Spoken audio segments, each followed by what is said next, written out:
அது ஒன்றும் இல்லைங்க.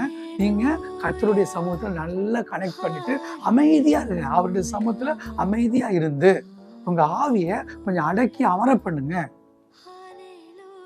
சில நேரங்களில் மனம் ஐயோ அது குரங்க விட மோசம்.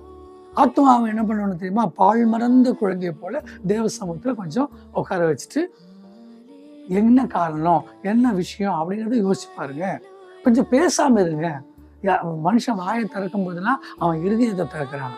அதனால ஒரு சில நாட்கள்ல அமைதியாக இருந்து மற்றவங்களோடையும் பேசாமல் கொள்ளாமல் கைகளை கட்டி தேவ சமூகத்தில் காத்து அப்பா நான் உட்கார்ந்துருக்கிறேன். ஏன்னா யோபின் வாழ்க்கையில கைகளை கட்டி வாய்களை பொத்தி கொள்கிறேன் அப்படின்னு யோபு சொன்னார்.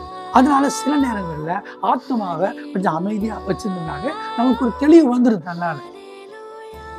ஏன்னா பரிசுத்த ஆவியானவர் பாவத்தை குறித்தும் நீதியை குறித்தும் நியாய தீர்ப்பை குறித்தும் அழகா அவர் கண்டித்து உணர்த்துகிறவர்.